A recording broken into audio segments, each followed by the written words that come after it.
I entered a fake marriage out of necessity, but now I'm starting to fall in love with my wife and don't know how to deal with it. Posted by you/Spate. This is all a very complicated and sad situation. About 4 years ago, my wife and partner of 8 years passed away due to complications after the birth of our second son. I was deployed at the time and completely devastated. After flying home, I felt that nothing would ever make me happy again. My sons are great, now 6 and 4, but overwhelming, so I asked a sister of one of my Marine buddies, Cass, to help out. She had been friends with my wife, but not close friends, and she agreed in exchange for a place to stay. At the time, Cass was only 20 years old and in quite a bit of debt due to her extremely abusive ex-boyfriend, whom she had finally left about 3 months earlier. During the first few weeks of her helping out with the boys, she asked to borrow money to see a doctor due to shaking hands. She had no insurance. I happily obliged. She was an angel, doing all the cooking and cleaning and keeping my young family together. It turned out that she had developed some sort of neurological disorder, probably brought on by repeated abuse. At the time, it seemed simple. I had good insurance, she needed healthcare, I never thought I'd be able to move on from my wife, and she was afraid of intimacy. I agreed that I would marry her but keep our relationship platonic. She promised not to burden me with her debt, and we had a prenuptial agreement and all. I know that this is fraud of the government, hence the throwaway, but we were both so damaged and needed somebody, even if not intimately. The past 3 years have been about as good as expected, if not better. Cass is great, better than great. She keeps the house spotless, has food ready every night when I get home, and has been working overnights as a baker and has almost paid off her debt. Her condition has improved greatly as well, thanks to the excellent medical care she received.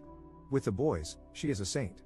She tells them about their mother, shows them pictures, takes them places for fun, and even taught them how to read. Of course, the 6-year-old just finished kindergarten, but my 4-year-old is going to be the smartest kid in his class next year.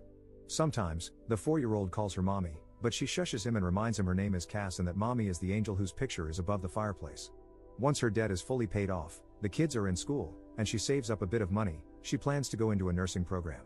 Our relationship is still platonic but very caring. I've cried on her shoulder more times than I can count, and she's done the same. One night, I was very stressed out and yelled at her about something pretty inconsequential. She had taken my sons to see Santa without me. She, of course, became quite frightened, but we worked it out, and I even offered to pay for her to see a counselor. She didn't.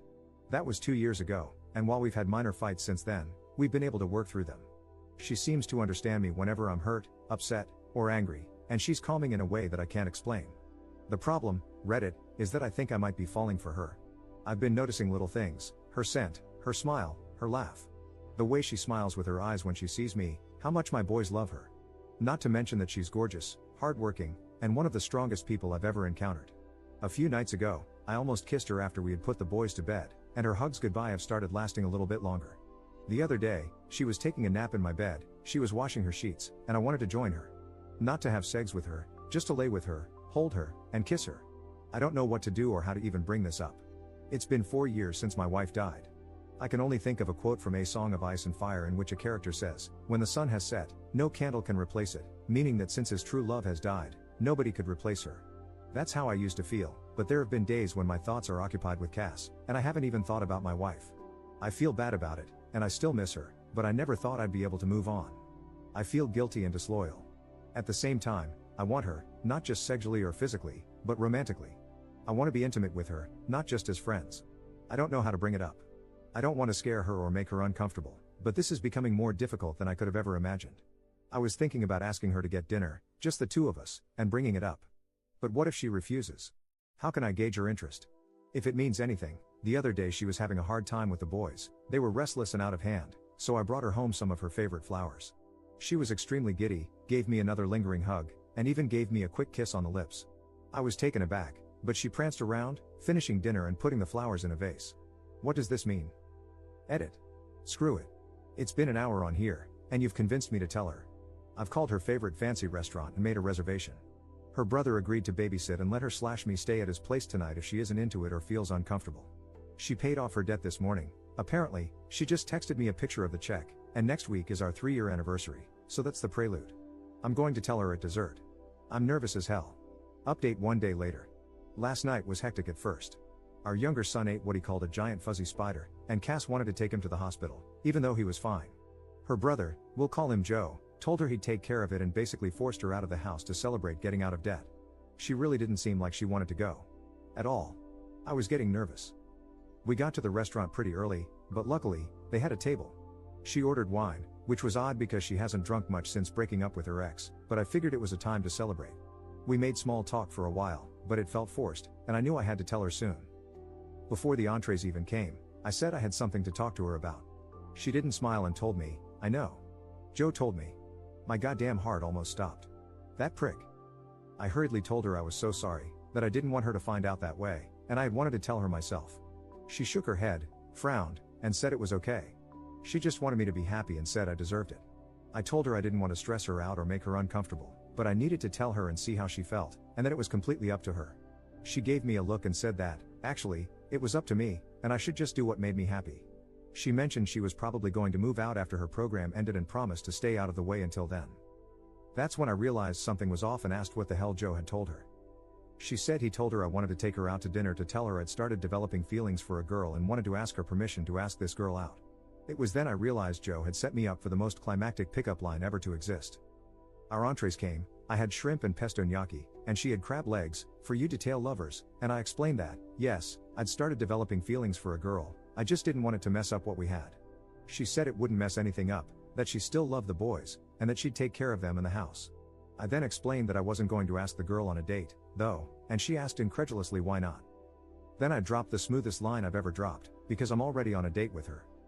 Right? Thanks, Joe. He must have known about the movie I had planned and really wanted that line. She gave me this look, the same one she gives my sons when they say things like, "I'm going to the mall by myself," or "I have a girlfriend named Tammy." Then she looked away, smiled, shook her head, and asked, "Really?" I nodded and told her I cared about her more than anybody else alive, other than my sons, that I loved our family, and that I'd fallen in love with her. She took a drink of wine, rolled her eyes, and said, "About freaking time, Alex." I'll never forget what happened next. Maybe it was a faux pas, but I leaned across the table and kissed her, spilling her wine. But neither of us cared, and we kissed for about a minute before she told me to get off her before her crab legs got cold. She was joking, but not, you'd have to know her. After leaving the restaurant, we got ice cream, sat around, and kissed some more before heading home. Joe was sitting on our couch watching one of those VH1 dating shows with a crap-eating grin on his face. Cass ran in, screaming at him that he ruined everything and that she was going to have to move in with mom now. We let him believe it for about 5 seconds before bursting into laughter.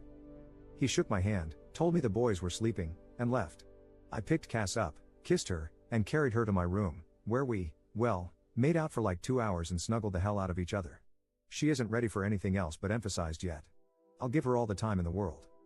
At one point, the youngest came in because of a nightmare and brought his dog, a golden retriever puppy, claiming the doggy was scared. So, of course, we let him in.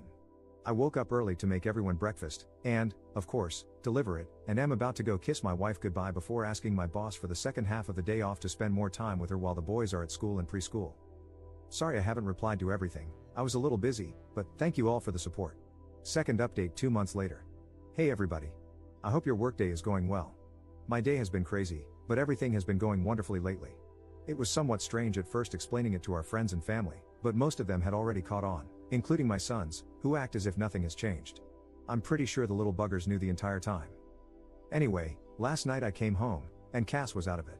Dinner was burnt, which is no big deal, I can't cook well either, but it's out of character, and she was drinking lightly, only 1 or 2 glasses of wine. I asked her what was wrong, obviously concerned, and she told me that her ex-boyfriend, 30M, got parole last week. I was flabbergasted, as she should have been able to testify at his parole hearing, I believe. Apparently, the crime for which he was incarcerated was unrelated to the abuse, which I had always assumed was the reason, but Cass had been one, assured it would put him away for at least a decade, and 2, far too afraid to testify against him or press charges. Apparently, he'd been arrested for this felony, and while he was being held, he asked her to post bail. Instead, she asked my first wife for help moving out and moving on.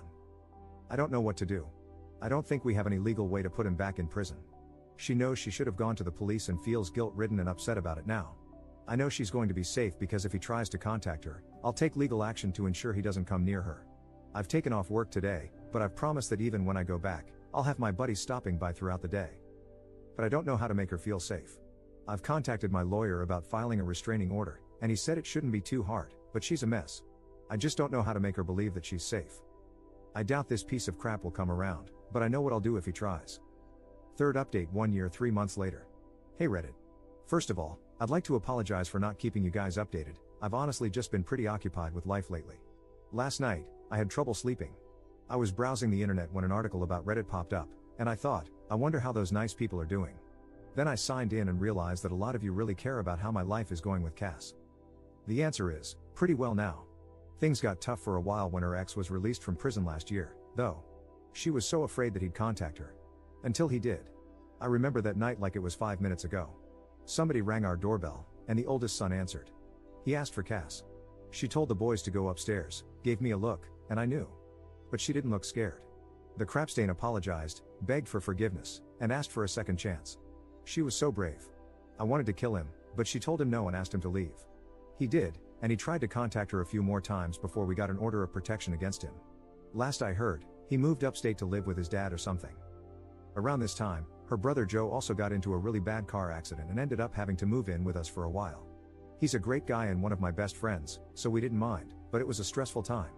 About 7 months ago, we finally, consummated our marriage, I guess you could say. The boys are doing great and are really happy. Cass got a pretty good job, although I think she's working too much overtime, and loves it.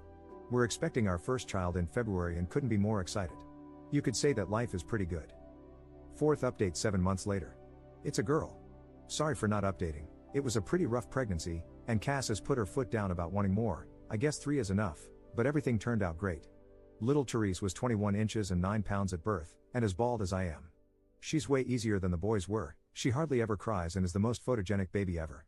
Our youngest son is completely smitten and always tries to help, it's less cute than you'd think. Joe is also doing okay. His back is still bothering him, but he's dating a girl who actually went to my high school, 2 years younger than me, though. He's pretty happy with her, and we're all very happy for him. Other than new fatherhood, not much to update. I'm home watching the baby today while Cass is out, so I should be around for a while. Fifth update 9 years 9 months later. Hey guys, it's definitely been a minute. I ended up making another account a few years ago to follow things I'm interested in. Don't get me wrong, everyone was nice enough, but I kind of just wanted to start over with an account where nobody could easily find my life story, lol. I'd see this account pop up every few years and always think about updating, but there was either nothing huge to update anyone on, or I just wanted to step away from it, I guess. Sometimes it felt like my life was being overshadowed by this great love story that everyone thought represented every moment of my life. Then they made a movie, and no, I wasn't involved, didn't see it, and I'm not going to.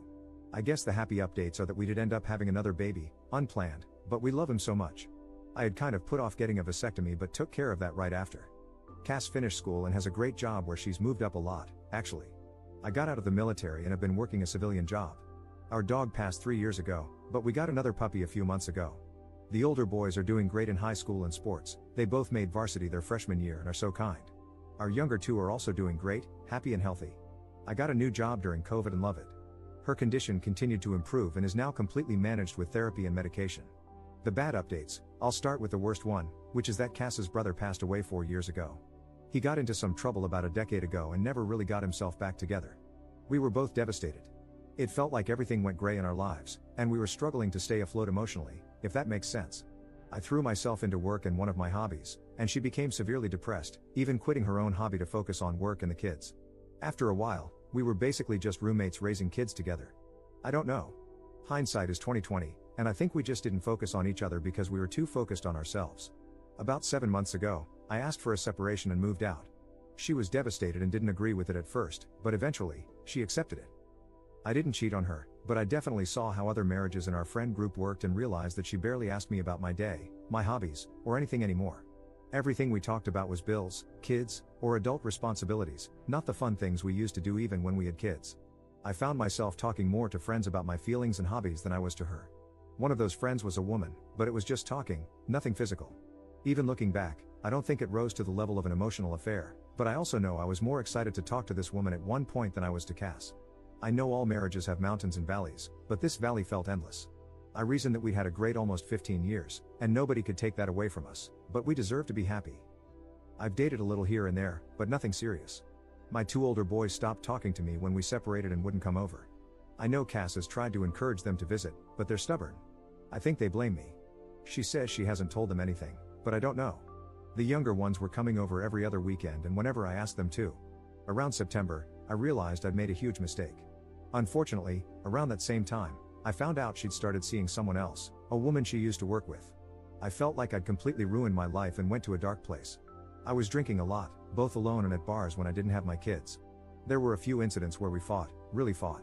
Sometimes she wouldn't let me talk to the kids, saying she knew I'd been drinking, which hadn't been an issue when we were together. I got mad and said some things I now regret. I quit drinking around the holidays, about a week before Christmas. It was hard with all the parties, but I'm glad I did. Since then, I've been asking for more time with the kids and trying to reach out to my older two. Now, my younger kids come over almost half the time, and my second oldest sometimes joins them. The oldest was nice to me when I came over for the holidays, but he doesn't answer my calls or texts. The kids and I are all in individual therapy. I'm not sure where to go from here. I asked Cass if she wanted me to take the kids for Valentine's Day, but she said she didn't have plans. She ended things with her girlfriend a few weeks ago. I kind of joked that we could hang out since we'd both be alone, but I don't think she realized I was serious. I was, and still am. I can see things more clearly now that I've been sober for a month. Not 100%, but I know I wasn't a full-blown alcoholic. Still, binge drinking is just as bad. I'll have 1 or 2 beers socially now, but no more, and I never drink alone. There's no alcohol in my apartment. The reason I don't know where to go from here is that she's so happy right now. She looks happier and seems happier than she was when we were together. Even though she and her girlfriend broke up, she's happy. I wonder if I was holding her down. A few months ago, she told me she wasn't interested in divorcing, or at least, she wasn't going to file. She said she'd appreciate a heads up if I did because she'd want to work with me. I don't want to get divorced. I don't want to be separated. I don't want to live in this stupid apartment anymore without my kids or my wife. I don't think it's an easy fix where I can just take her out to dinner and tell her how I feel. I've thought about asking her to join a therapy session with me, or even suggesting couples counseling, but every time I want to ask, I hesitate. I guess I'm afraid of her saying no. Now that she's single and I'm sober, I think she'd be more likely to say yes, but if she doesn't, I'd be crushed.